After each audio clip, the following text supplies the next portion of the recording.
Hello friends, welcome to channel exam rules. आज हम पढ़ेंगे क्लास 12 का 11th chapter dual nature of radiation and matter. पहले हम पढ़ चुके हैं ray optics and wave optics. अब इसमें क्या है कि जैसे हम पहले बोल चुके हैं कि हमारी जो लाइट है इलेक्ट्रोमैग्नेटिक वेव वो क्या करती है, डुअल नेचर शो करती है। एक पार्टिकल नेचर भी शो करती है, वेव नेचर भी शो करती है। हम उसको ही पढ़ेंगे dual nature of radiation and matter. तो सबसे पहले पढ़ते हैं इलेक्ट्रॉन एमिशन। इलेक्ट्रॉन एमिशन क्या होता है? जैसा कि हम जानते हैं मेटल्स क्या होते हैं, कंडक्टिव होते हैं। कंडक्टिव क्यों होते हैं? क्योंकि उनके पास क्या होता है, फ्री इलेक्ट्रॉन्स होता है। फ्री इलेक्ट्रॉन्स क्या है, वो मूव कर सकता है फ्रीली। मतलब मौलिक क्या है, मेटल के अंदर वो फ्री इलेक्ट्रॉन मूव कर सकता है, तो उसकी वजह से क्या होता है, कंडक्टिव होते हैं वो। अब बट ऐसा थोड़ी होता है कि क्या वो इलेक्ट्रॉन्स मेटल से बाहर आ सकते हैं अपने आप से? ऐसा नहीं होता है, वो फ्रीली बाहर नहीं आ सकते। अगर कोई इलेक्ट्रॉन किसी एटम से बाहर निकलेगा तो क्या होगा, एटम पॉजिटिवली चार्ज हो जाएगा और इलेक्ट्रॉन क्या है, नेगेटिवली चार्ज है। तो अब क्या होगा, जो आयंस बनेंगे पॉजिटिव आयन और ये इलेक्ट्रॉन नेगेटिव आयन, वो क्या करेंगे, अट्रैक्ट करेंगे। तो अगर इलेक्ट्रॉन बाहर निकला तो उसको क्या है, वापस से उसको खींच लिया जाएगा एटम के अंदर। तो वो इलेक्ट्रॉन फ्रीली किसी मेटल सरफेस से बाहर नहीं आ सकता।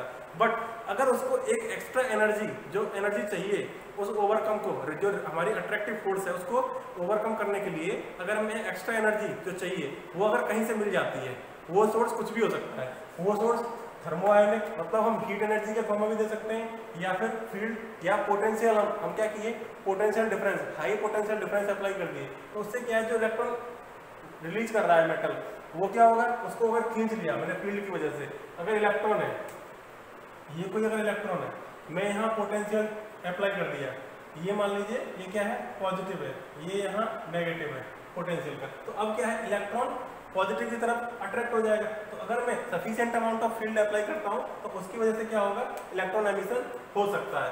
तो इस तरीके से फील्ड एमिशन भी हो सकता है। और तीसरा क्या है, ये है photo electric emission. Photo electric emission में क्या है कि हम क्या करते हैं, कोई क्या करते हैं, लाइट, विजुअल लाइट हो या फिर अल्ट्रावायलेट लाइट हो या इंफ्रारेड लाइट हो, हम क्या करते हैं, कोई लाइट किसी सरफेस पे इंसिडेंस कराते हैं मेटल सरफेस पे। तो उससे क्या होता है, तो उसमें से एनर्जी एब्जॉर्ब करेगा मेटल सरफेस इलेक्ट्रॉन, और वो क्या करेगा, electron sufficient amount of energy अगर एब्जॉर्ब कर लेगा तो वो क्या करेगा, सरफेस से बाहर निकल आएगा। तो उस तरीके के एमिशन को हम क्या कहते हैं, photo electric emission.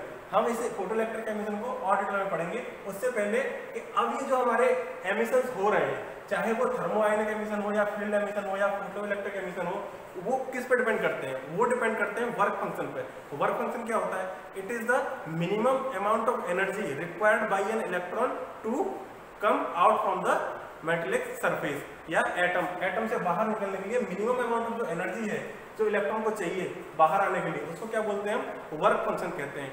Work function हर एक मेटल का अलग अलग होता है। वर्क फंक्शन जैसे यहाँ पे कुछ मेटल्स का वर्क फंक्शन लिखा हुआ है। अब आप यहाँ पे देख रहे हैं कैल्शियम का सबसे कम होता है, वर्क फंक्शन सबसे कम है। तो इसका मतलब इसको मिनिमम अमाउंट ऑफ एनर्जी चाहिए इलेक्ट्रॉन को रिलीज करने के लिए, 2.14 इलेक्ट्रॉन वोल्ट। हम जो वर्क फंक्शन है जनरली इलेक्ट्रॉन वोल्ट में मेजर करते हैं।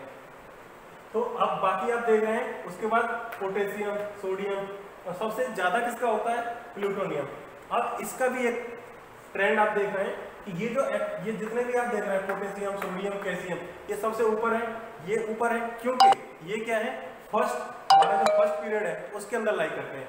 फर्स्ट पीरियड में क्या होता है, वहां पे क्या होता है कि हम इनके पास क्या होता है, आउटर मोस्ट सेल में एक इलेक्ट्रॉन होता है।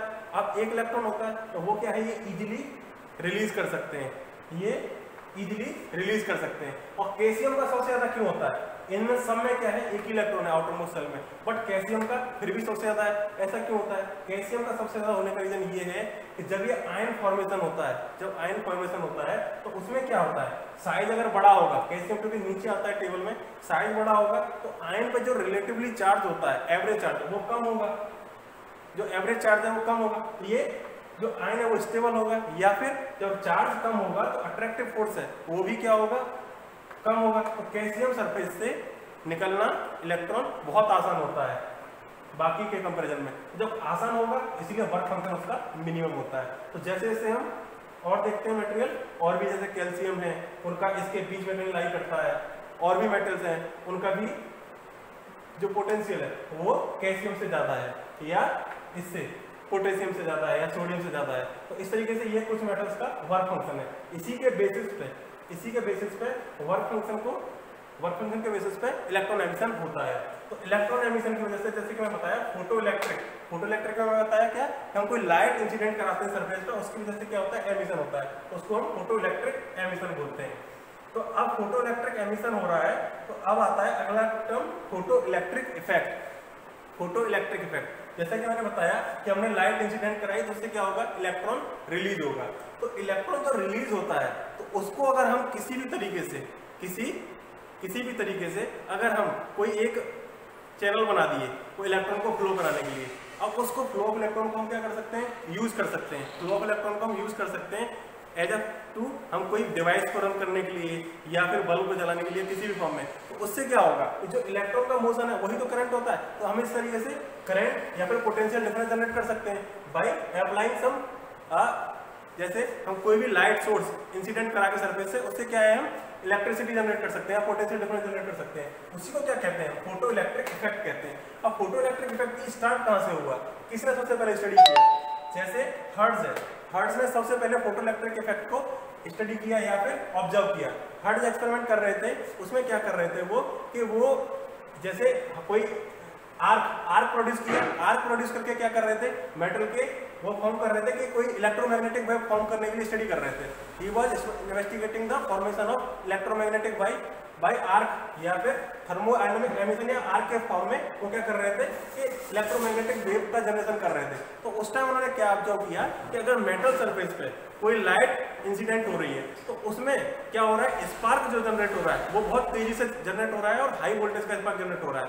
और विदाउट लाइट स्पार्क का जो वोल्टेज है वो कम था और कम एनर्जी का स्पार्क था। तो उन्होंने ये ऑब्जर्व किया कि अगर कोई लाइट पड़ रही है सरफेस पे तो जो स्पार्क की एनर्जी है बढ़ जा रही है। वो ऐसा क्यों हो रहा होगा, वो इसलिए हो रहा था क्योंकि लाइट पड़ने से क्या है, इलेक्ट्रॉन रिलीज हो रहे थे। अब इलेक्ट्रॉन रिलीज हो रहे थे तो उसकी वजह से क्या है कि जो स्पार्क की एनर्जी है वो बढ़ रही थी। तो उन्होंने ये ऑब्जर्व किया कि लाइट पड़ने से इलेक्ट्रॉन सरफेस से बाहर निकलते हैं। तो ये क्या है, ये फोटो इलेक्ट्रिक इफेक्ट का ही स्टडी है।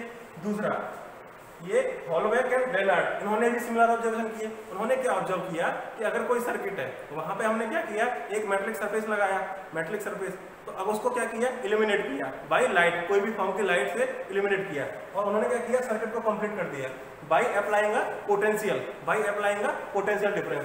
तो अगर पोटेंशियल डिफरेंस अप्लाई करने से क्या रीजन होता है, जैसे मैंने यहाँ बताया आपको फील्ड एमिशन में, कि जो इलेक्ट्रॉन रिलीज हो रहा है वो अपने आप से क्या होगा, अगर कोई उस पर हम एनर्जी नहीं अप्लाई करेंगे एक्सटर्नल, तो वो क्या करेगा, बिकॉज ऑफ अगर कोई ये मेटल सरफेस है, इलेक्ट्रॉन रिलीज करेगा तो इसका क्या आएगा, पॉजिटिव चार्ज आ जाएगा। ये इलेक्ट्रॉन है तो ये क्या करेगा, वापस से इसको अपनी तरफ खींच लेगा बिकॉज ऑफ अट्रैक्शन। तो अगर इस अट्रैक्शन को ओवरकम करना है तो मुझे क्या करना पड़ेगा, कोई फील्ड अप्लाई करना पड़ेगा, पोटेंशियल अप्लाई करना पड़ेगा। तो उसमें क्या किया, ये हॉलबैक एंड लेनार्ड ने सिमिलर ऑब्जर्वेशन किए। उन्होंने क्या किया, पोटेंशियल अप्लाई किया। तो अब क्या है, जो इलेक्ट्रॉन था वो पॉजिटिव, हमारा जो पॉजिटिव टर्मिनल था उसके पास पहुंच रहा था, पॉजिटिव टर्मिनल पे। तो जैसे ही हमने लाइट ऑफ की, इलेक्ट्रॉन जो इलेक्ट्रिसिटी जनरेट हो रही थी या करंट जनरेट हो रहा था, जो करंट जनरेट हो रहा था इस सर्किट की वजह से, जैसे ही हमने लाइट ऑफ की तो क्या हुआ, ये करंट भी बंद हो गया। जैसे ही हमने लाइट ऑन की तो ये करंट शुरू हो गया या फिर सर्किट कंप्लीट हो गया। ऐसा क्यों हो रहा था, बिकॉज ऑफ लाइट क्या हो रहा था कि इलेक्ट्रॉन रिलीज हो रहे थे। तो ये हॉलबैक ने ऑब्जर्वेशन किया। ऐसे ही लेनार्ड ने भी ऐसा ही ऑब्जर्वेशन किया कि कुछ लोग क्या कर रहे थे, जैसे कुछ मेटल्स हैं जैसे कैल्शियम है या पोटेशियम है, ये क्या है, ये विजुअल लाइट, जैसे ही विजुअल लाइट भी पड़ रही थी तब भी क्या कर रहे थे, इलेक्ट्रॉन रिलीज कर रहे थे। बाकी कुछ मेटल्स जैसे कैल्शियम है या फिर हाई जैसे ये प्लूटोनियम है या और भी मेटल है जिनका वर्क फंक्शन ज्यादा है, तो उनमें क्या है कि विजुअल लाइट से तो कोई फर्क नहीं पड़ रहा था, बट हम क्या कर रहे हैं, अल्ट्रावायलेट लाइट या हाई एनर्जी लाइट अगर इंसिडेंट कर रहे हैं तो उस केस में क्या हो रहा था कि इलेक्ट्रॉन रिलीज हो रहे थे। तो ये क्या है, ये तीनों observation that led to the development of photo electric effect. अब हम अगले वीडियो में फोटो इलेक्ट्रिक इफेक्ट को बाकी को एक्सपेरिमेंटली कैसे करते हैं, प्रूव करते हैं, वो हम अगले वीडियो में देखेंगे। Thanks for watching.